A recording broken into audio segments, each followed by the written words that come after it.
Olá, bom dia a todos. Já estamos ao vivo pelas redes da Caridade. Hoje, nosso domingo de manhã. Aqui em Santos está um sol muito bonito, um dia quente, está um dia de noroeste aqui na nossa cidade. É com muita alegria que está aqui conosco a doutora Irvênia. Nós algumas vezes já tentamos, mas por problemas de sinal a gente não conseguiu das outras vezes, mas hoje, graças a Deus, deu tudo certo. Junto conosco também está o Rafael, aqui da Move, que já fez também alguns programas com a gente. Nós convidamos ele para nos auxiliar nessa conversa junto com a doutora Irvênia. E hoje, como nos propusemos, nós vamos conversar sobre o livro dela, A Questão Espiritual dos Animais. Vamos fazer algumas perguntas, né? Vamos procurar aproveitar ao máximo o conhecimento, a sabedoria e a experiência da doutora Irvênia, né, Rafael? Com certeza. O bom dia de vocês aí. Pode falar, Rafael.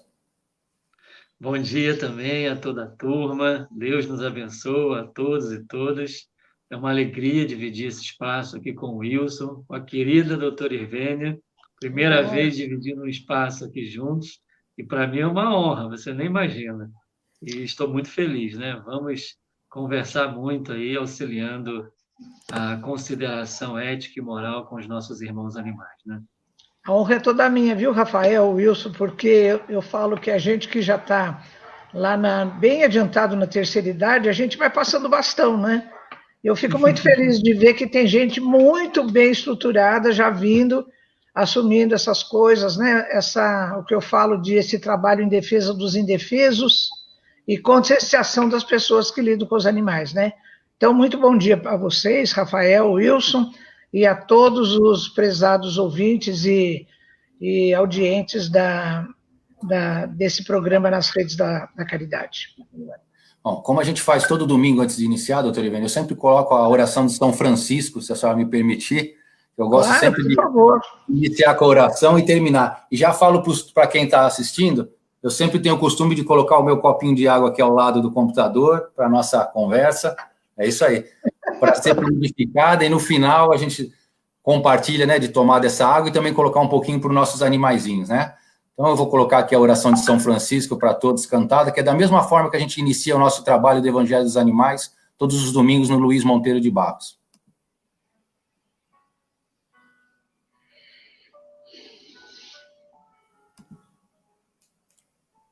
Está bom.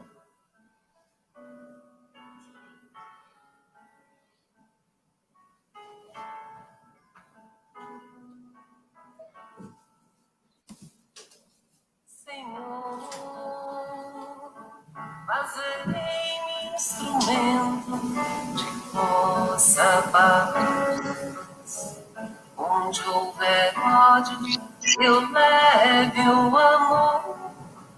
Onde houver ofensa, eu leve o perdão. Onde houver discórdia, que eu leve a união. Onde houver dúvida, que eu leve a fé. Onde houver erro, eu leve a verdade. Onde houver desespero, eu leve a esperança. Onde houver tristeza, que eu leve a alegria. Onde houver trevas, que eu leve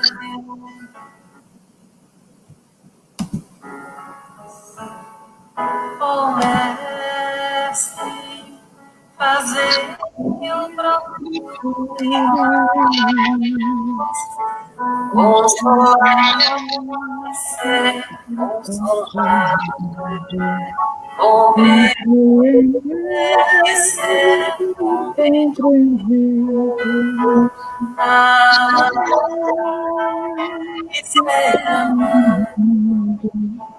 pois é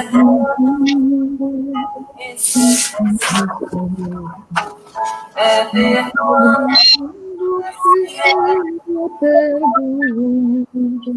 e é morrendo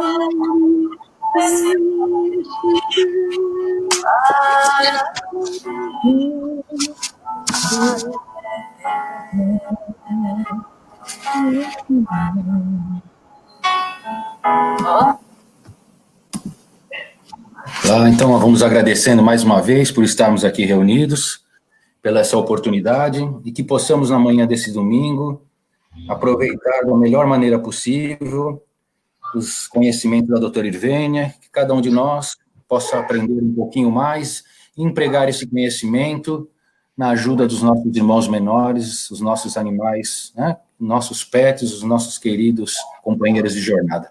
Que assim seja. Olha, fiquei até feliz, eu vou levar a senhora para o programa do Raul Gil, hein? Eu fiquei escutando aqui a senhora cantar aqui, gostei. Olha, eu adoro cantar, viu? Eu falei que eu quero ver se na próxima encarnação eu venho com uma voz assim, porque eu sou afinada, tudo, mas eu tenho um limite de voz muito estreito, né? E que eu adoro cantar, nossa. E essa oração de São Francisco, ela me toca muito, porque, de modo geral, as orações, elas são petitórias, né? A gente está pedindo isso, pedindo aquilo. A oração de São Francisco, não. O indivíduo está se oferecendo ao trabalho, eu acho isso tão bonito, né?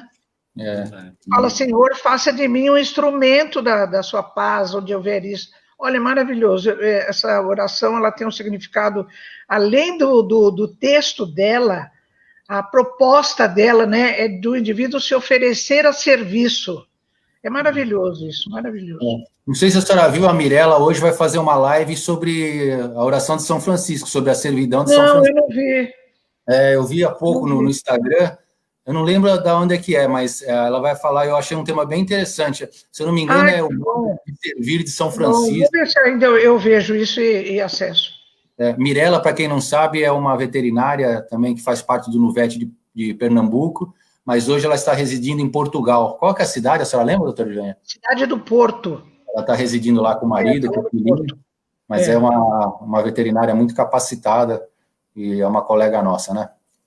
Bom, e ela criou lá o NUVET ligado à Associação Médico Espírita do Norte, que é uma associação médico espírita do norte de Portugal, né, onde a cidade do Porto está situada. E ela veio no nosso último encontro do NUVET Brasil, e ela está inserida, ela faz um trabalho muito bonito mesmo. Bacana. Inclusive, quer fazer algum comentário, Rafael, antes da gente iniciar? Sim, no nosso site do MOVE, que é o eticaanimalespírita.org, nós temos uma lista de palestras que recomendamos. E lá tem uma das palestras que é da Mirella. Recomendamos uma palestra maravilhosa dela, que ela fez em Portugal. E ela é uma pessoa de muita sensibilidade, e ela é proativa, ela é uma pessoa importante no movimento mesmo. Que bom, Rafael. Isso aí. Bom, então vamos começar a nossa conversa com a doutora Irvênia, né? Como eu falei, a gente vai conversar sobre o livro dela, A Questão Espiritual dos Animais. E eu gostaria de iniciar, doutora Irvênia, isso, está com o Rafael ali mostrando. Eu acho esse livro muito bacana. É lindo. Por causa das ilustrações, da forma didática que é colocada. Você sabe que no outro dia, doutora Irvênia, eu levei esse livro comigo, que eu fui tomar injeção de raiva, né? Porque eu tive uma mordidinha, um gatinho me mordeu no outro dia, então eu tive que tomar uma injeção, uma vacina, né? E aí eu fui no hospital, lá na policlínica, fiquei esperando e levei o livro para ficar lendo. E do meu lado tinha um menino que estava choroso, porque ele ia tomar vacinação também. O menino devia ter uns 5 ou 6 anos. Nossa. E a mãe conseguia convencer ele, e ele estava bravo, chorando, né? E aí eu estava com o livro na mão e comecei a mostrar as figuras do livro dele. E são muito bonitas, né? E aí ele... A gráfica do livro está muito, muito bonita. E aí ele me falava o nome de todos os bichinhos, ele sabia todos. Por incrível que seja, esse menino. Bem bacana. Mas eu queria começar perguntando para a senhora, a gente tem a ideia do antropocentrismo aqui ainda na nossa sociedade já há muito tempo. Muito forte ainda. Impregnado na nossa cultura, né? Que é um estilo de pensamento e de conduta que valoriza apenas o nosso bem-estar, né? O do ser humano, né? Devendo que os outros elementos da natureza sejam subjugados a nosso favor. E com isso criando um grande sofrimento, né, para eles, principalmente para os animais de produção. No entanto, isso daí não acontece quando a gente transfere para os animais domésticos, especificamente falando para o cão e para o gato. A gente tem uma ideia assim, parece que o cão e gato são os animais e os animais de produção são outros. A gente faz essa distinção ainda muito clara na nossa cabeça, né? O que eu gostaria de saber da senhora, o que leva o ser humano a ter esse comportamento assim tão ambíguo em relação aos animais, né? A gente amar tanto esses animais domésticos e se importar tão pouco com a dor e sofrimento desses animais de produção. E a senhora tem um capítulo específico falando sobre isso, né? Eu gostaria que a senhora comentasse isso daí. Tá bom. Ô Wilson, isso também é uma forma de antropocentrismo, porque o indivíduo ele valoriza o que está na esfera afetiva dele. A história da Segunda Guerra Mundial conta que os maiores verdugos da Segunda Guerra, lá obedecendo às ordens de Hitler, eles eram muito afetivos com a sua família e com seus filhos, e mandavam para a câmara de gás famílias dos outros, não é? O professor Romano, lá de Campinas, da PUC de Campinas, não sei se é da PUC, é de Campinas, ou da Federal de Campinas, ele fala que o ser humano tem uma facilidade muito grande para entrar em vácuos éticos. Então é assim, por exemplo, o indivíduo é contra o aborto. Mas de repente acontece com alguém da família, uma adolescente, então nesse caso, veja bem, ele procura justificativas, mas ele toma uma outra postura. Então, nós temos uma facilidade muito grande de ficar retidos num contexto dentro da nossa zona de conforto, e de repente o que está fora da nossa zona de conforto a gente vê de outra maneira. É uma forma também de antropocentrismo. Né, Rafael? O que você acha? O que é o seu comentário, Rafael? Pode ficar à vontade. Sim, sem dúvida, né? Parece ser uma forma protetiva aí, né, de não abrir a mente, né, para as necessidades ali que se aparecem, né? Inclusive, esse antropocentrismo, ele afetou muito a nossa legislação, inclusive a nossa legislação brasileira. Quando você fez essa diferenciação entre animais destinados a abate, animais domésticos, nós temos várias decisões judiciais que, por exemplo, nós temos um artigo 32 na Lei de Crimes Ambientais. Não sei se o doutor Irvênia sabe, mas eu sou advogado especializado em direito animal. Olha, eu não sabia dessa tua, mais esse dado importante aí do seu currículo, viu, Rafael? Entendi. Então, nós temos um artigo 32. O Rafael é o Bombril, né? E utilidades. Pode falar, Então, Rafael. tem a Lei de Crimes Ambientais, que é uma lei federal, e no artigo 32, nós temos o que chamamos de crimes contra a dignidade animal. E ali é previsto que é crime mutilar animais silvestres, domésticos ou domesticados, abuso, maus tratos, tudo isso é crime. Mas quando nós vamos ver algumas decisões judiciais interpretando esse artigo, para vocês perceberem a questão do antropocentrismo, eles fazem uma diferenciação assim. Bom, animais domésticos é uma coisa, animais para abate são outra. Então, não é crime. Você está falando da decisão do Senado Federal, não é? Que é aquele projeto de lei? São vários julgados, na verdade, fazendo o quê? Excluindo do âmbito desse artigo 32 os animais que não são considerados domésticos ou domesticados. Entende? Então, a gente vê o próprio judiciário nas cortes supremas, muitas vezes. Temos decisões favoráveis, certamente. Né? Se der tempo, a gente comenta um pouquinho hoje. Mas, assim, como que o antropocentrismo ele afetou realmente vários níveis da sociedade. Vários níveis, exatamente. Eu me referi a esse projeto de lei que foi aprovado foi aprovado o projeto, né? Está em discussão, do Senado Federal, acho que foi do ano passado, é bem recente, em que o Fórum Nacional de Proteção Animal, do qual honrosamente eu sou assessora técnica, como médica veterinária, eles pediram que as pessoas, aliás, que o Senado, deixa eu desligar aqui, peraí, que o Senado considerasse os animais como seres sencientes e não mais como bens semoventes, é isso, né, Rafael? O Senado aprovou, inclusive dando nova interpretação a essa lei, da Lei dos Crimes Ambientais, artigo 32, mas colocando fora do âmbito dessa decisão os animais ligados a agronegócio, às atividades culturais como esportes, vaquejada, tourada, essas coisas todas, e também os animais de pesquisa. Quer dizer, é uma total incongruência, porque se os animais, na sua essência, são sencientes, por que deixar fora alguns, né? Que são os da postura utilitarista do ser humano, em seu favor. Quer dizer, mais uma manifestação dessa postura antropocêntrica que o Wilson está citando, né? E essa iniciativa de lei, ela começou com uma maneira ampla, universalista, tentando abranger todos, mas foi sofrendo mutilações ao longo do tempo, né? Por causa desse antropocentrismo, e foi aprovada aí com essa limitação. O Rafael, desculpa fazer uma parte. Você conhece o Dr. Francisco, lá da Paraíba? Que você conhece? Conversei com ele na segunda-feira, e ele dizendo para mim da importância da doutora Irvênia para o Código de Proteção Animal da Paraíba, com os seus laudos, com a sua técnica. Ele, olha, mandou um abraço para a senhora. Entre uma live e outra, eu escrevi um parecer esses dias de 16 páginas, mandei para ele, e também eu pus ele em contato com uma menina lá de Uberlândia. Menina, eu digo porque ela é advogada, mas é bem jovem. Ela está editando um livro também sobre direito animal. O nome dela é Juliane. Não sei se você conhece a Juliane. Senão eu ponho ela em contato com você também, viu? Ótimo. Tá bom. Vamos lá, Wilson. Rafael, vamos aproveitar. Eu e o Rafael estavam conversando um pouquinho antes, já que ela entrou também no assunto da vaquejada, vamos já emendar naquela outra questão que a gente estava conversando, que você gostaria também de perguntar a ela. Ah, sim. Vamos lá.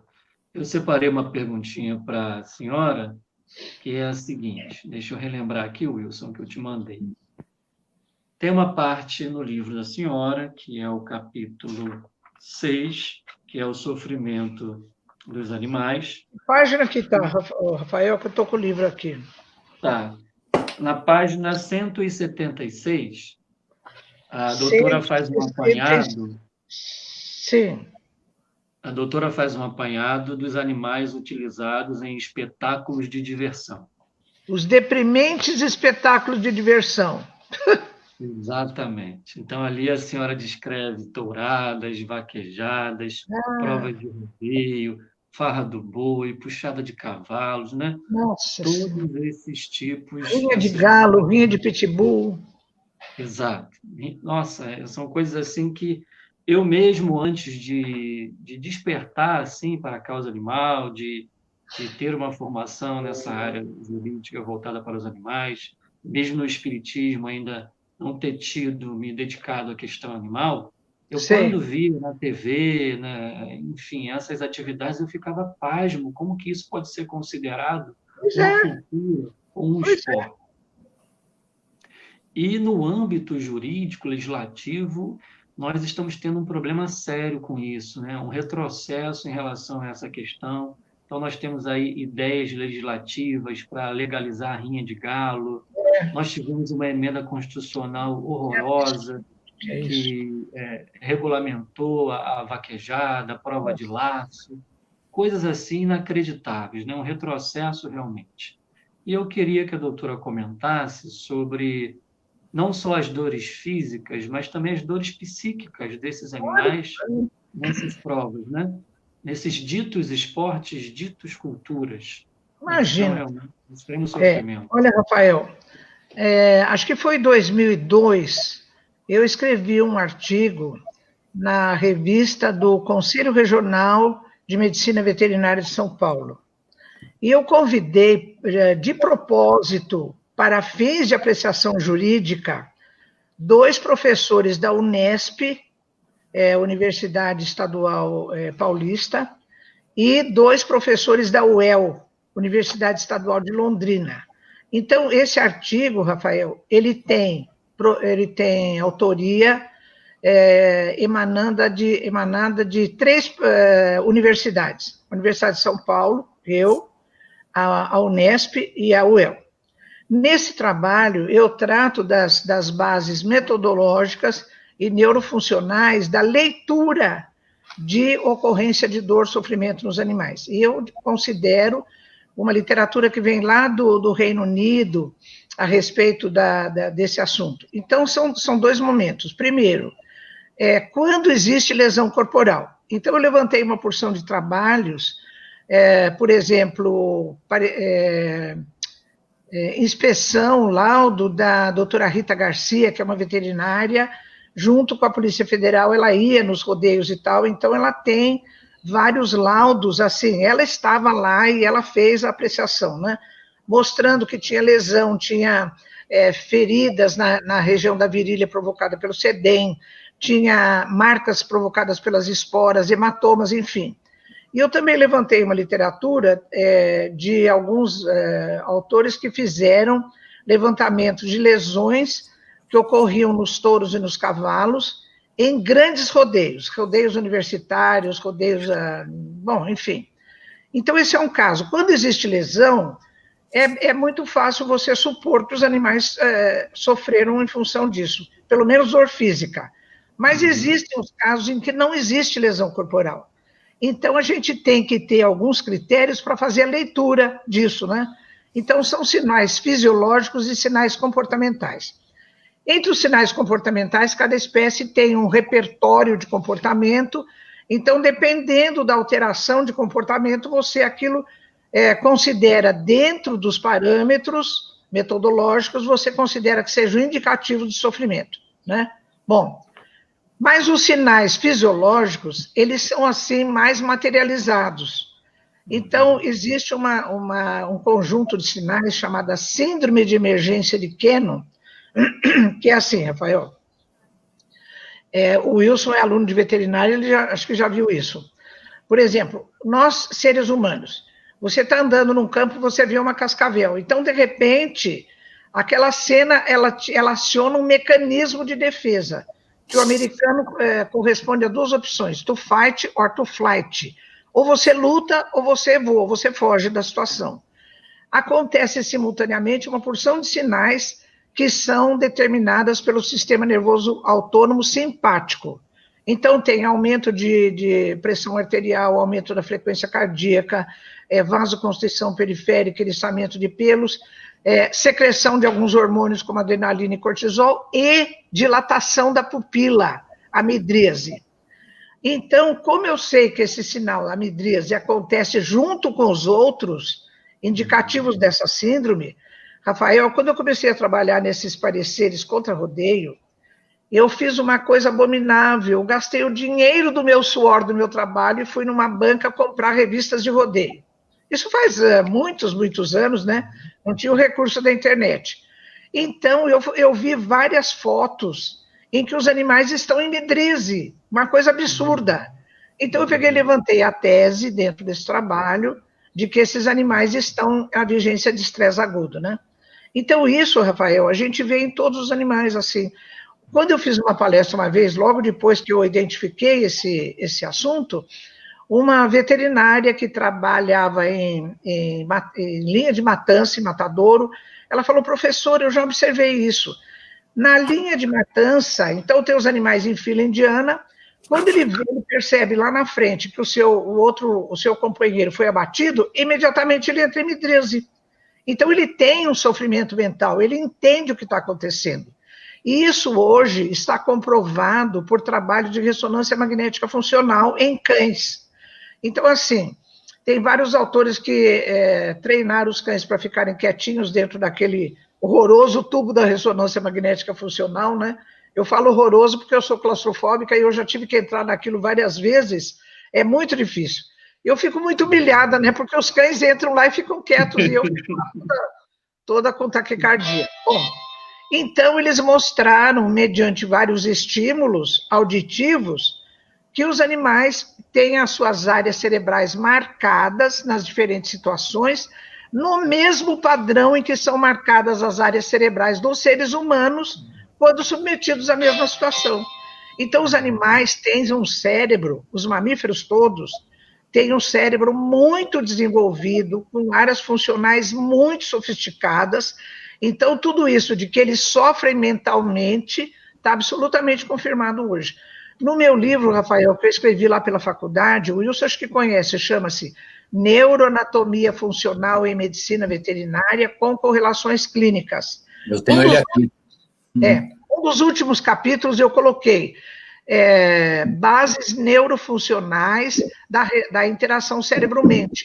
E eu coloco tudo isso lá dentro, viu, Rafael? Porque, como ele está inserido dentro de um livro didático, é esse mesmo, Wilson. Então, isso tem um peso, sabe? Porque eu cito literatura, eu cito ocorrências, então, eu considero que seja uma argumentação bem embasada, viu? Mas os animais sofrem fisicamente e sofrem mentalmente também, sem dúvida nenhuma. Isso é muito bom frisar, por isso a pergunta. Eu não sei se a doutora sabe, o meu trabalho de mestrado foi sobre a exportação de gado vivo no Brasil. E eu acho que a doutora trabalhou em algum laudo também sobre essa questão, não foi? Eu trabalhei, sim, com alguma coisa disso. Isso é uma coisa, olha, mas é uma coisa absurda, né? É absurda. Olha, Rafael, eu estou preparando uma palestra que vou fazer quarta-feira para a Associação Médica Espírita do Estado do Espírito Santo. E eu coloquei o título assim, Wilson, o papel dos sapiens, né, da nossa espécie, Homo sapiens, nas transformações evolutivas do planeta. Porque não é possível que há mais de 2, 3 milhões de anos a natureza está investindo no nosso cérebro, está investindo em tudo, e a gente está usando de uma maneira equivocada, de uma maneira inadequada, né? Então, essa coisa toda aí, ela é muito assim... para as pessoas que já... Emmanuel tem no livro Roteiro, no primeiro capítulo do livro, no final do capítulo, ele tem um parágrafo que eu ponho, às vezes, no final das palestras. Ele fala assim, ele usa essa expressão, Rafael, o homem que já despertou para a grandeza da criação. Então, tem duas categorias de criatura humana. Aqueles que já despertaram para a grandeza da criação e outros que ainda estão com a consciência dormida. Eu acho que o nosso papel, sem nenhuma pretensão, é fazer essas pessoas despertarem a consciência para a grandeza da criação, sair desse antropocentrismo, né, e olhar a natureza como sendo uma coisa que os seres que existem na criação também foram criados pelo mesmo Pai que nos criou, né? Eu acho que a senhora entrou... Sair dessa zona de conforto e ter uma visão mais holística mesmo. Eu acho que esse é o nosso papel, é tentar trazer informações para que, de alguma forma, nós auxiliemos esse despertamento das pessoas em todos os sentidos, não só no antropocentrismo, mas na sociedade em geral, como espíritas, como homens de bem, né? Nessa mudança que se faz necessária, né? A valorização da vida como um todo, né? Na vida humana, na vida dos animais, é toda uma visão diferente mesmo. Já que a senhora estava falando de dor, aí, de sofrimento, eu queria entrar numa outra questão. A gente se refere muito à lei de causa e efeito, né, no meio espírita, que a gente tem uma visão que todos os acontecimentos que acontecem para nós, eles são consequência de uma lei de Deus, de uma lei de ação e reação. A gente sabe, no entanto, que os animais, eles sofrem de todos os tipos de afecções, né? Eles nascem com malformações, os animais têm câncer, os animais nascem cegos, têm hidrocefalia, né? Inúmeras doenças. Nossa, tudo. Além disso, dos sofrimentos físicos, eles ainda vivenciam um medo, que nem o Rafael estava falando das doenças aí. Eles vivenciam insegurança, abandono, solidão, crueldade e tudo, né? Mas aí, inevitavelmente, vem uma questão na nossa mente. Se os animais, eles não têm expiação, por que esse sofrimento, essa dor tão grande, doutor Ivênia? Olha, foi a pergunta que me fez, acho que, entrar por esse...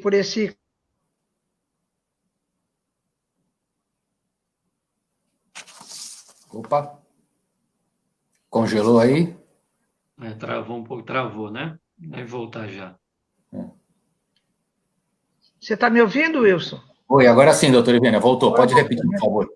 Então, é assim, olha, eu quando entrei na veterinária, eu comecei a ver lá no ambulatório animais com epilepsia, politraumatizados, com infecções, com parto distóxico. Eu comecei a me perguntar, meu Deus, mas por que os animais sofrem assim, né? A pergunta que você acabou de me fazer. Aí eu comecei a fazer uma varredura na obra espírita para entender. E eu encontrei no livro Libertação, de André Luiz, logo, acho que, talvez seja logo no primeiro capítulo, uma coisa que me fez pensar. Ele diz assim, que existem duas formas de dor, sofrimento. O sofrimento expiação, que é próprio do ser humano, quando a lei de Deus nos coloca novamente em situações semelhantes às do passado, em que nós tivemos uma escolha equivocada, para que a gente tenha a oportunidade de uma vivência mais adequada. E existe também o sofrimento, oportunidade de aprendizado. E ele fala assim, a maior parte do sofrimento humano é nessa vertente, como oportunidade de aprendizado. E é o que acontece também para os animais. Então, se os animais, pelo livro dos Espíritos, não têm expiação, eles caem nessa outra opção, que o sofrimento, o que nós chamamos de sofrimento, é oportunidade de aprendizado, de amadurecimento, né? Até quando eu faço palestras sobre isso, Wilson, eu costumo contar um caso. Eu fiz muita palestra lá pela USE em Santo André, pelas minhas amigas lá, Catarina e Ivone. E um dia, um outro confrade me convidou, o Valdir. Então, eu falei, eu já sei, eu pego meu carro, eu vou pela Anchieta e entro na entrada 19. Ele falou, não, Ivênia, não precisa entrar na 19. Entra na entrada da Mercedes. Falei, tá bom. Ele me deu lá o circuito e eu fui. Entrei, mas não achava nada, virei para lá, virei para cá, e parei num posto, perguntei, eu estava longe. Ainda bem que eu saio de casa bem antes sempre. Cheguei na porta do Centro Espírita, assim, na hora de começar a palestra. Aí o Valdir veio e falou, tudo bem, Ivênia? Falei, não, Valdir, tudo errado, o coisa que você me deu não deu certo. Mas em qual das 3 entradas da Mercedes você entrou? Eu falei, por quê? Tem 3 entradas, todo mundo sabe que é na terceira. Eu falei, eu não sabia, né? Ele não me avisou, quase que eu fiz um fraticídio aquele dia no Valdir. Aí eu falei, bom, agora eu já sei, quando eu for para Santo André, eu for pegar a entrada da Mercedes, é a terceira, né? Então eu já aprendi, pronto. Sofri um pouquinho lá, mas já aprendi. Então é mais ou menos assim. A vida vai colocando situações, a nossa matéria ainda é muito densa, muito grosseira, mas a gente vai aprendendo, né? A maneira como nós vivenciamos a ocorrência é que vai fazer um aprendizado ser melhor ou ser maior. Com os animais é assim também, né? É verdade. Aproveitando a deixa aí que a doutora Ivênia falou do livro Libertação, para quem não conhece, Libertação é um dos livros da série de André Luiz, né, que todo mundo geralmente conhece, pelo Nosso Lar, né, que virou filme e ficou tão famoso aí, inclusive, para quem não sabe, está sendo filmado o Nosso Lar 2, né? Não sabia. Que legal. O Wagner Borges, ele está filmando, mas foi paralisado também agora por causa da pandemia, e o Nosso Lar 2, ele usa bastante do livro dos missionários e algumas outras passagens de outros livros da série.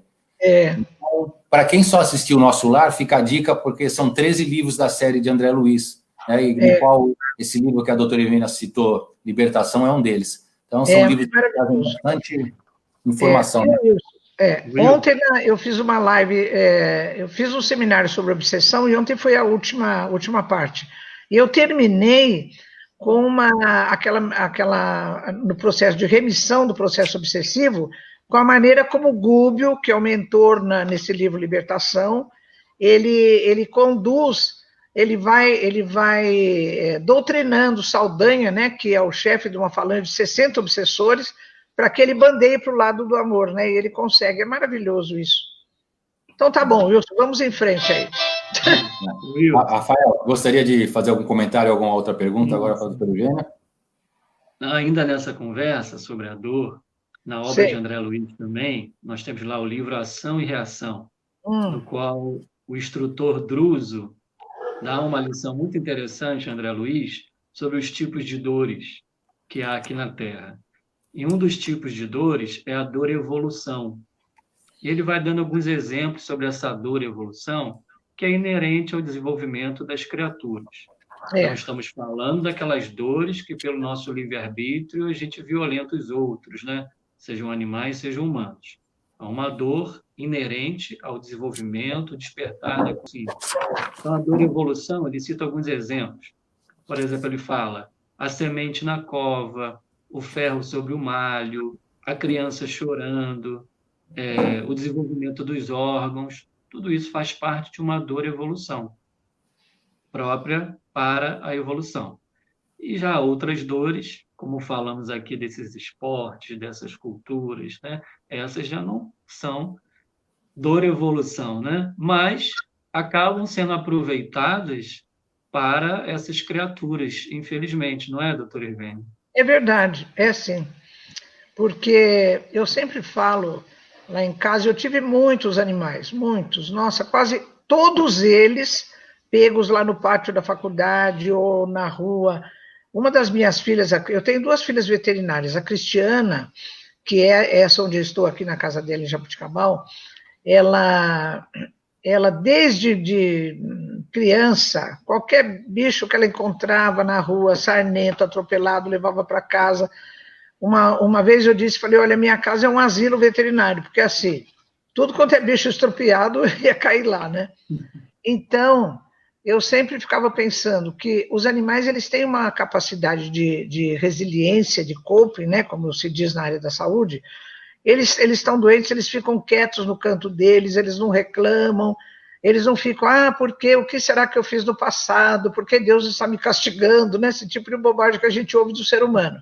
Eu falei, olha, se a gente conseguir se conduzir como os animais na dor, na doença e no desencarne, eu falei, olha, é um exemplo, né? Então, é sempre um motivo de aprendizado mesmo. Eu acho que quando eles estão com a gente e eles são tratados afetivamente, eles também retornam essa situação afetiva, é um benefício para ambas as partes, né, Rafael? Então, a gente, quando convive com os animais, a gente vai aprendendo muito também. É uma oportunidade de aprendizado. Agora, quando você estava falando, Rafael, eu estava fazendo uma reflexão aqui, eu falei, olha, também uma oportunidade de aprendizado é o seu corpo envelhecer, né? Cada ano você vai vendo, e o seu espírito ainda está com 40 anos, o seu corpo já está com 80. Então, de repente, a gente fala assim, Irvênia, para aí, porque o teu instrumento de manifestação está chiando. Mas isso tem o seu lado positivo, né? Mas, assim, a gente lidar com as intempéries, com as circunstâncias da matéria em que a gente está encarnado, né? Mas eu vou falar um negócio para a senhora. Nesse momento de pandemia, eu estou vendo que a senhora está numa alta produção, porque o que eu vejo de palestras e estudos com a senhora está de parabéns, viu? A senhora está com um fôlego muito bom. Ainda continua nadando. Graças a Deus, é tudo que eu penso. Eu conversei com o doutor Francisco Garcia na segunda-feira e ele me disse, a doutora Irvênia acabou de me enviar um laudo maravilhoso aqui. Que bom. Olha, se servir para ajudar os animais, eu fico feliz, né? Mas é isso aí mesmo, que coisa boa, né? Doutor Irvênia, na semana passada, a gente conversou, não sei se a senhora conhece um veterinário aí, acho que a senhora não vai conhecer, um tal de Vinícius Pérez. Um tal de Vinícius, né? Eu conheço esse tal de Vinícius desde o outro carnaval. Porque acho que foi 2000 e pouco, ele era estudante lá na faculdade, eu já era aposentada, mas eu fui convidada pelo hospital e pela comissão de bioética para fazer uma palestra lá sobre, não sei o que foi, sobre quando os animais desencarnam, qual é a conduta do tutor, uma coisa assim. Aí eu fiz a palestra, e no final eu disse que há muitos anos eu já fazia parte desse paradigma médico-espírita junto às AMES, né? Associação Médico Espírita de São Paulo, e que se não estava chegada a hora, se não tinha chegado a hora da medicina veterinária assumir esse paradigma, né? Buscando uma relação de harmonia entre seres humanos e animais. Quando eu acabei a palestra, sabe aqueles alunos, aqueles 2, 3 que vêm conversar, o pessoal do fundão vai saindo e tem aqueles que vêm conversar com a gente, né? O Vinícius já veio assim com midríase, num estado de euforia, ele, a Michele, mas os outros, e tá, professora, vamos fazer isso e tal, não sei o quê. Então, eles foram naquele ano, quase todas as disciplinas eram na fazenda em Pirassununga. Então, o nosso contato foi assim, mais coisa, mas a gente já foi se organizando, e em seguida a gente criou o MEDVESP, Movimento Cultural de Medicina Veterinária e Espiritualidade na faculdade, né? Que não tem conotação religiosa nenhuma, mas a proposta é essa, dentro do meio acadêmico, buscar uma relação de harmonia entre seres humanos e animais, né?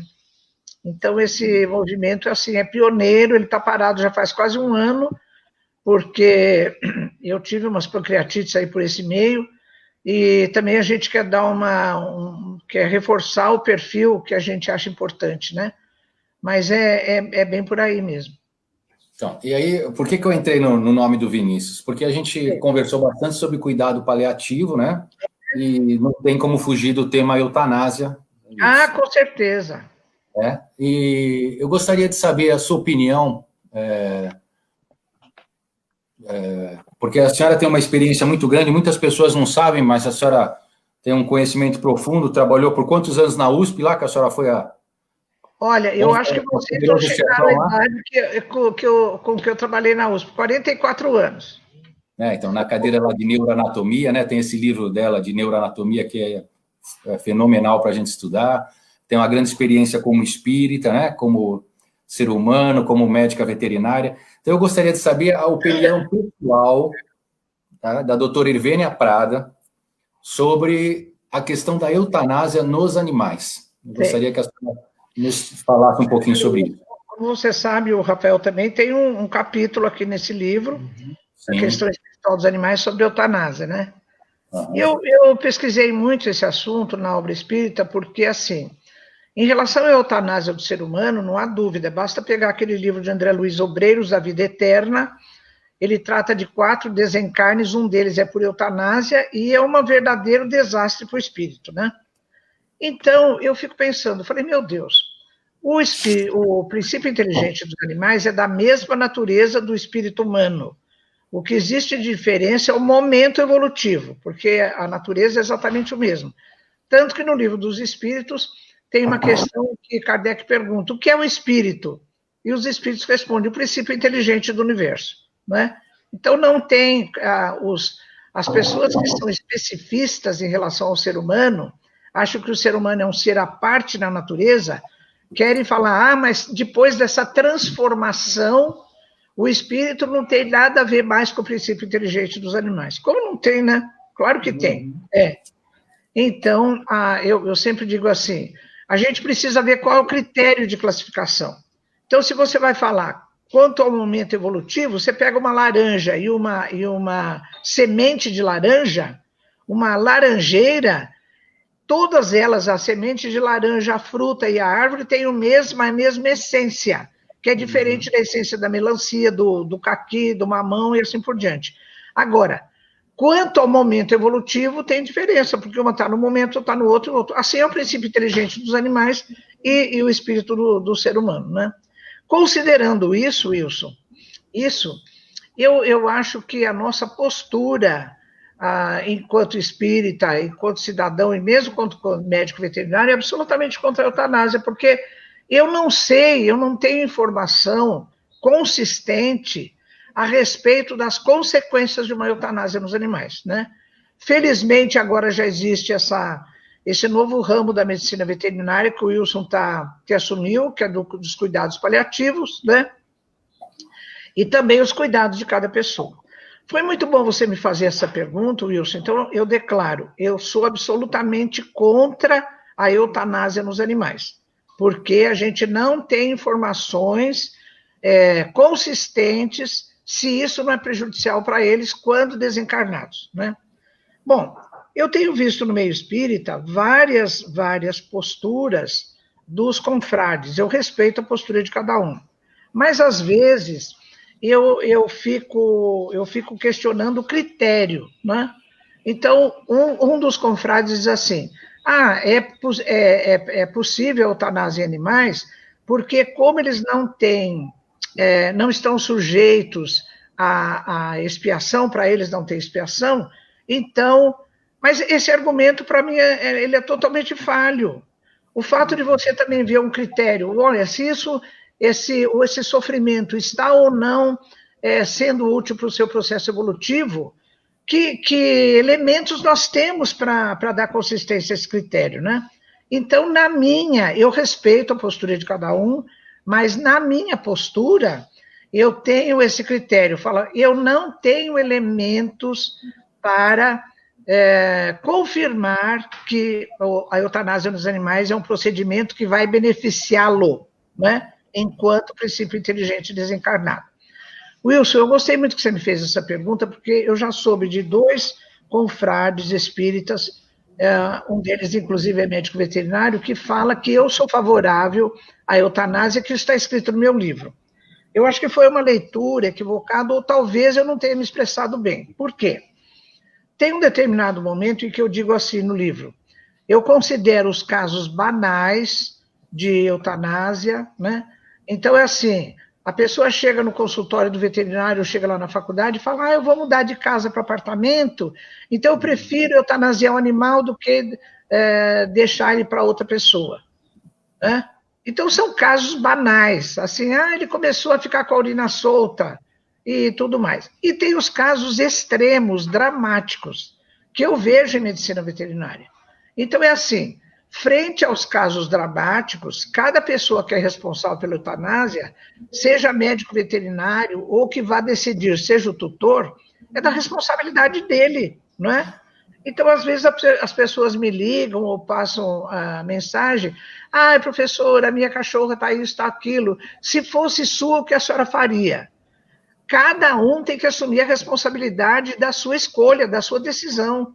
Então, eu trato de uma página de Emmanuel, que eu faço um simulacro. Emmanuel diz assim, o quanto puderes, não abandone o lar difícil, o quanto te for possível, amigo, ajuda o amigo necessitado. Então, ele coloca as coisas do nosso comportamento, dando para a gente a responsabilidade de escolhermos segundo os nossos limites. A pessoa que está afim de escolher pela eutanásia, ela tem que assumir essa responsabilidade. Então, o que eu escrevi no livro, Wilson, é nesse sentido. Eu, Irvênia, sou absolutamente contra a eutanásia em animais. Agora, a pessoa que está vivendo uma situação, ela vê os seus limites e ela resolve, ela decide, não é? Então, é assim, professora, mais isso, mais aquilo. Você está frente a essa situação que está beirando o seu limite, você decida como quiser, a opção é sua, não é? Então, uma coisa é a minha postura de Irvênia, outra coisa é a postura das outras pessoas que eu respeito. Tem situações na medicina veterinária que são muito difíceis. Eu sei de médicos veterinários, mesmo dentro da família, eu tenho vários veterinários que fazem clínica, e teve situações em que eles fizeram eutanásia. Foi a decisão deles, como médico veterinário e mesmo como espírita, naquele momento. Então, isso é outra coisa, né? Mas a nossa postura, inclusive minha, Wilson, e dentro do NUVET, Núcleo de Medicina Veterinária, tem vários já no Brasil, tem o da Mirella em Portugal e tem o NUVET Brasil. A postura do NUVET também é absolutamente contra a eutanásia, viu? Eu acho muito importante, só já te falo, Rafael, esse posicionamento da senhora, porque realmente eu também escutei numa palestra um veterinário falando que a senhora seria a favor da eutanásia, por isso que eu fiz questão de fazer essa pergunta, porque eu sei da postura da senhora. E só deixando um convite, aqui em Santos nós também fundamos o NUVET Santos, né?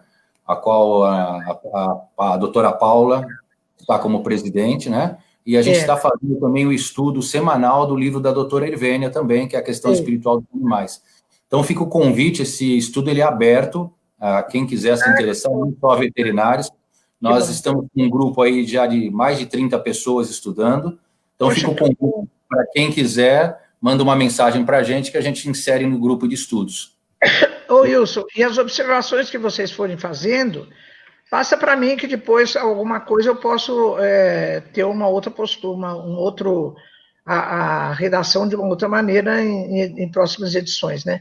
Olha, na reunião passada do NUVET, que aconteceu há 15 dias, do NUVET São Paulo, nós falamos sobre essa coisa da eutanásia. E discutimos, e o Vinícius ficou de redigir o texto, e hoje à tarde, às 5 horas da tarde, nós temos reunião outra vez para ver esse texto que nós vamos publicar na página do NUVET São Paulo, viu? Que é a nossa página no site da AME São Paulo, né? Declarando a nossa postura e a postura do NUVET em relação à eutanásia, para que não haja dúvida. Tá bom, bacana. Rafael? Esse assunto é muito interessante mesmo, e por detrás disso, como a gente vive uma cultura de descarte de pessoas, descarte de animais, isso afeta muito a situação vivida por alguém que está com um animalzinho ali num estado de sofrimento. Então, um problema grave é essa banalização da eutanásia, né? Por qualquer motivo, como a doutora falou, vou trocar de apartamento, o animal envelheceu, eu quero viajar, enfim, a gente vê vários motivos assim banais, onde se opta pela eutanásia e onde é oferecida a eutanásia como opção, que seria só em casos extremos, não é isso? Então, eu acho que os princípios espíritas, né, nós estamos aqui dialogando com espíritas e também não espíritas, mas esses princípios cristãos espíritas, eles servem para nos fortalecer, para quando passar por um momento desse, que tenhamos uma postura mais espírita, mais cristã, de resignação, de resiliência, de fé.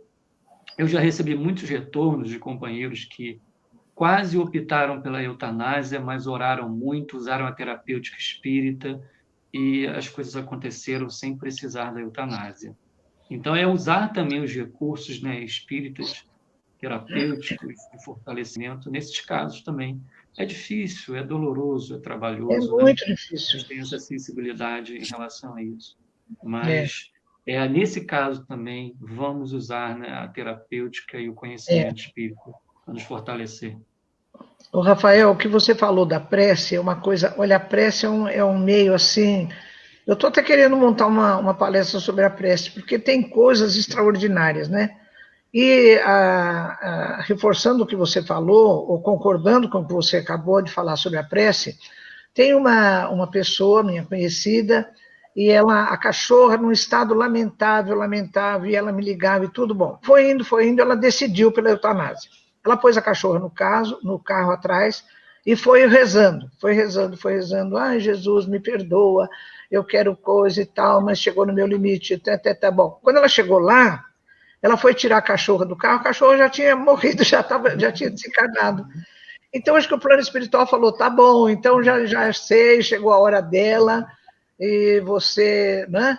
Mas ela chorou tanto, ela falou, meu Deus do céu, mas que bom, que coisa. Falei, a prece é uma coisa fantástica mesmo. Exato, é um recurso. Os espíritos sabem das nossas intenções, né? Então não é que você vai fazer para ti mal. É um momento que é difícil mesmo, mas a pessoa tem que assumir a responsabilidade da sua escolha. O Bira Cortez, ele está falando assim, mesmo o animal sofrendo e o veterinário afirmando não ter cura, não devemos optar pela eutanásia? Não é judiar demais do animal? Olha, se fosse um parente nosso, um familiar, tivesse assim, a gente faria isso também? Olha, por exemplo, a minha mãe sofreu muito na fase final dela. Ela estava com 95 anos, foi internada com uma pneumonia, ficou 1 mês entubada na UTI, quebraram o fêmur dela na UTI, e a gente foi indo fazendo prece e fez tudo que pôde. Agora, então, é assim, para livrar minha mãe desse sofrimento, a gente ia permitir a eutanásia, né? Então, eu respeito, e que o assunto é muito difícil, mas nós temos que fazer essa reflexão, né? Se fosse um familiar, se fosse um filho, se fosse um parente nosso, uma pessoa querida, a nossa opção seria essa, né? É muito difícil. Por isso que no título do meu livro eu pus a questão espiritual dos animais. Questão no dicionário quer dizer matéria em discussão. Então é assim, tem assuntos dentro desse contexto dos animais que ainda estão sob discussão. A eutanásia é um deles. Agora, como a gente não tem resposta consistente e fazendo um paralelo com o que acontece com o espírito humano, a gente tem que ter reservas. Não é assim, tá sofrendo muito, então eu vou livrá-lo do sofrimento. Você sabe o que vai acontecer depois? A gente não sabe. Então nós temos que ter reservas em relação a isso, né? Mas eu reconheço que o assunto é muito difícil, respeito as opiniões, respeito os procedimentos, né? Mas dentro da responsabilidade de cada um, segundo as suas escolhas. Fala, Rafael. Eu acho que um trabalho maior que deveríamos investir para evitar casos de eutanásia seria, por exemplo, a gente dar melhores condições de vida e de saúde a estes animais que convivem conosco. Cuidar melhor da alimentação deles, cuidar melhor da nossa energia enquanto convivendo com eles. É verdade. Cuidar melhor de uma questão que a doutora Irvênia coloca no livro, que é a humanização destes animais. Então, a gente cria, muitas vezes, doenças, enfermidades, problemas nesses animais, que surge ali uma dificuldade e onde vem e se oferece a eutanásia. Então, um trabalho de mãos unidas para causar menos esses problemas, acho que deveria vir em primeiro lugar.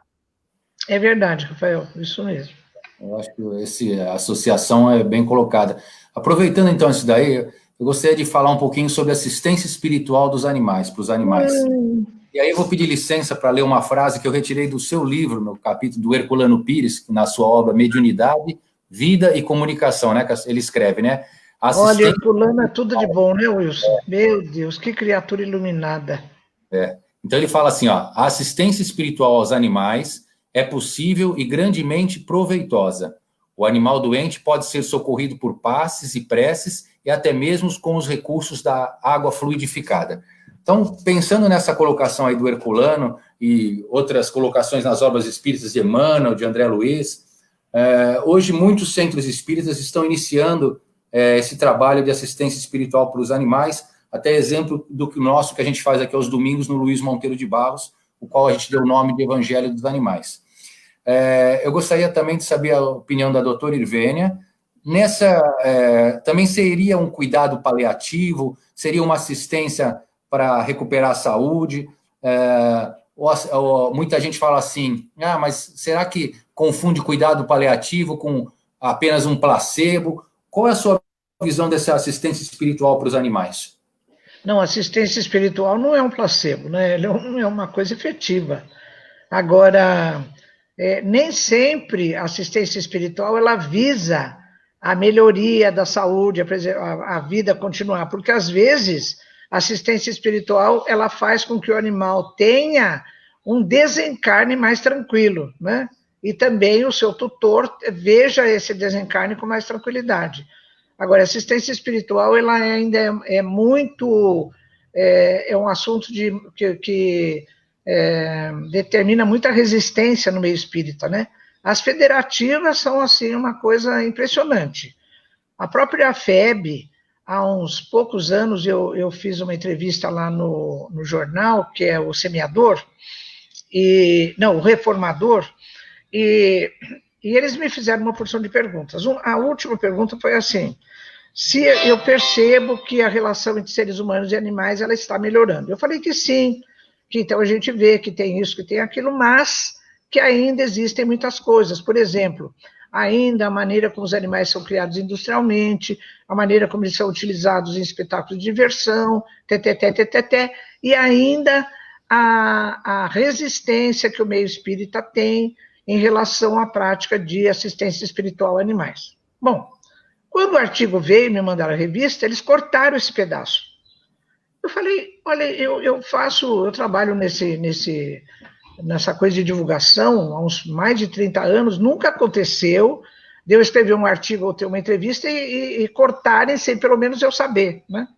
Aí eu escrevi para o editor, demorou um pouco, mas ele me respondeu que, de fato, ele pedia desculpas, que ele devia ter me consultado, mas caso eu insistisse em manter esse parágrafo, eles não publicariam. Eu falei, mas por quê? Porque nós não lidamos com questões polêmicas. Aí eu escrevi ele ainda era vivo, eu escrevi para aquele articulista lá de Bauru, meu nome dele, nossa, bom, já me lembro.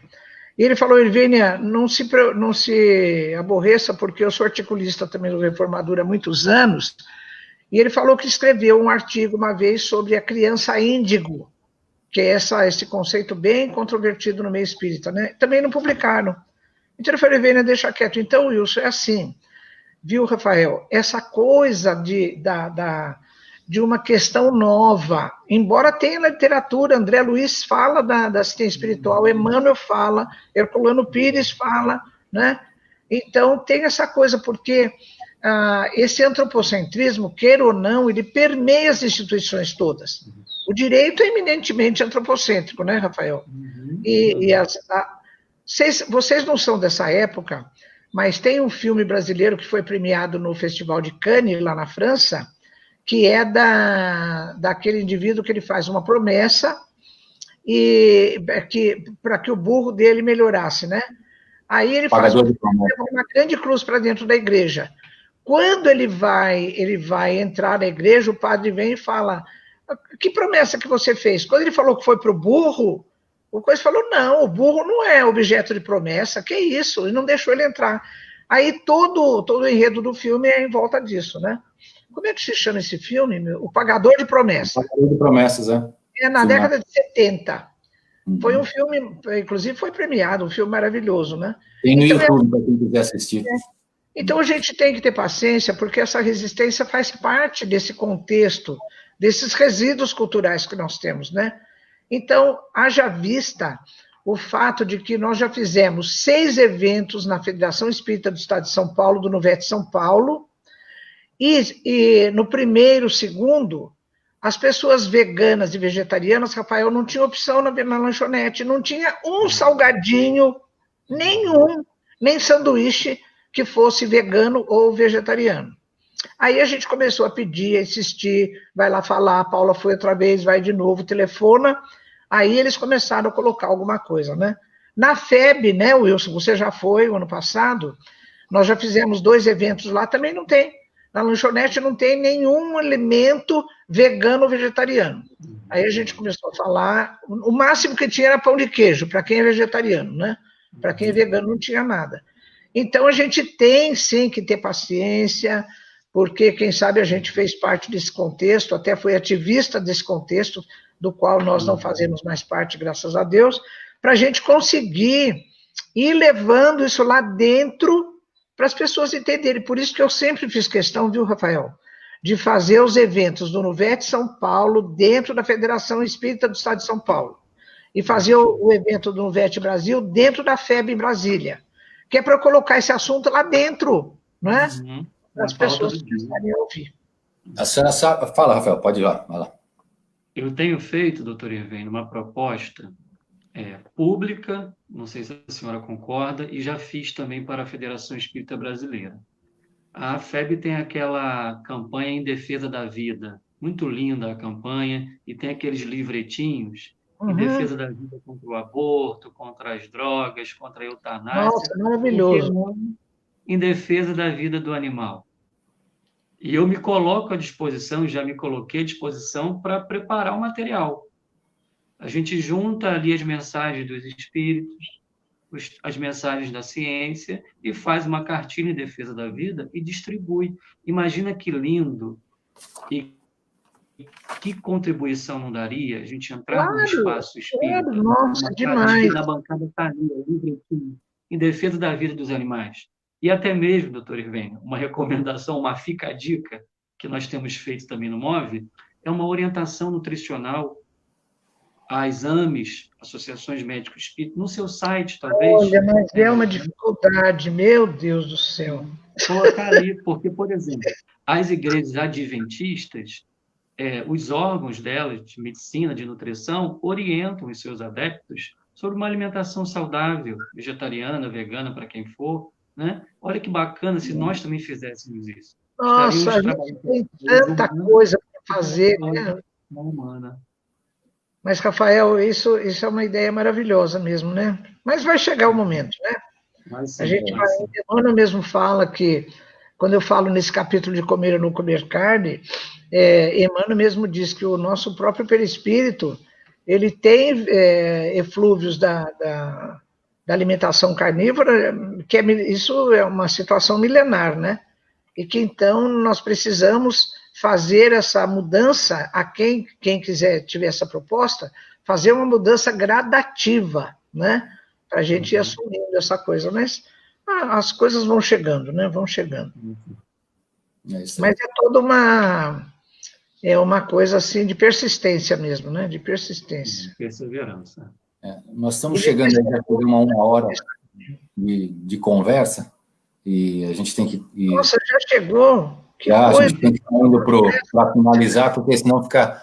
A proposta sempre é uma conversa uma hora, senão a gente acaba cansando o pessoal. Eu gostaria de... Rafael, ver o que você gostaria de falar nas suas considerações finais. Se você quiser apresentar o MOVE para quem não conhece, falar um pouquinho, fique à vontade.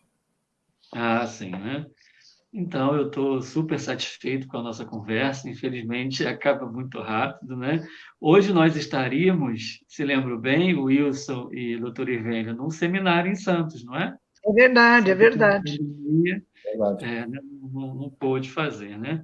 Mas, enfim, turma, vamos despertar aí as nossas sensibilidades espíritas, cristãs, éticos, morais, o nosso bom senso para essa questão animal. Já há muita coisa dita pelos bons espíritos, muita coisa dita pela ciência, e já há muito que a gente pode fazer no nosso dia a dia, nos nossos hábitos, para melhorar as condições de vida dos animais. Essa obra da doutora Irvênia é pioneira, é fundamental, ela abrange aqui quase todas as questões discutidas com uma sensibilidade fundamental para que a gente discuta essa questão. Então, para mim é uma honra estar aqui nessa live e que ela possa incentivar, né, os nossos irmãos e irmãs a melhorarem as suas relações com os nossos irmãos animais e com o meio ambiente. Estamos numa hora muito grave do planeta.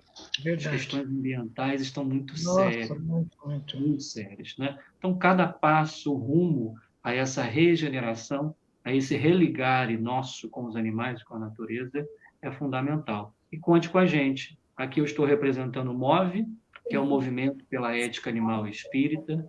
Temos um site e os canais nas redes sociais. O site é eticaanimalespírita.org e estamos abertos para dialogar, para produzir, para auxiliar nessa transição de um mundo melhor para os animais e para nós mesmos. Tá? Contem conosco. Muito obrigado, Rafael, pela participação. Doutor Irvênia, você queria fazer as suas considerações finais, por favor? Que coisa boa, Rafael, né? Eu fico tão feliz de ver esses movimentos, assim, essa determinação, né, dos jovens, eu fico muito feliz. Agradeço muito, viu, Wilson, a oportunidade de participar do programa, agradeço a companhia do Rafael, que foi tão importante, e eu vou terminar com a poesia é longa, eu vou falar só um trechinho. É uma poesia de Casimiro Cunha, que ele fala sobre os animais. Então ele diz assim, olha, está aí no meu livro na página 20. Ele diz assim, olha, na casa da natureza, o Pai espalhou com arte as bênçãos de luz da vida que brilham em toda parte. Essas bênçãos generosas, tão ricas, tão naturais, são notas de amor divino na esfera dos animais. Eu vou para o fim. Ampara-os sempre que possas nas horas da tua lida. O animal da tua casa tem laços com a tua vida. A lei é conjunto eterno de deveres fraternais. Os anjos cuidam dos homens, os homens dos animais. Olha que bonito, né? Ao mesmo tempo, uma coisa tão poética, tão afetiva, mas chamando a nossa responsabilidade para com essa busca de harmonia da nossa relação com todos os animais, né? Não só com aqueles que convivem sob o nosso teto. Então, pessoal, que Jesus abençoe a todos nós, né? E eu costumo lembrar que Jesus, que nasceu num estábulo cercado por animais, cercado de animais, e não foi por acaso, né? Que ele abençoe a todos nós o esforço que estamos fazendo e a nossa disposição de nos oferecermos como instrumento da sua paz. Obrigada, viu, Wilson, pela oportunidade. Muito obrigado a todos. Agradeço ao Rafa, agradeço ao doutor Irvênia, agradeço a todos que participaram conosco. Nosso muito obrigado, que a gente possa sempre fazer o melhor pelos nossos irmãozinhos animais. Nesse momento, vou convidar a todos para a gente fazer uma oração para terminar, já complementando a leitura da doutora Irvênia, pedindo para que as nossas águas sejam fluidificadas, que nossos lares sejam protegidos, que os nossos animais sejam amparados, que possamos ter atitudes cada vez melhores em relação aos nossos irmãos menores. Que nós possamos ajudá-los, orientá-los, como verdadeiros irmãos maiores, como a nossa responsabilidade que cai a cada dia nos nossos colos, que nossa consciência se expanda, que nosso entendimento melhore e que cada dia mais possamos fazer mais por eles e por todos os reinos da natureza. Pois, no final, como ele falou, né, eu vim para que todos tenham vida e vida em abundância. Muito obrigado a todos, um bom domingo, fiquem com Deus. Que assim seja. Obrigado, pessoal. Muito obrigado a todos. Até o próximo. Até o próximo. Muito bom dia. Bom dia.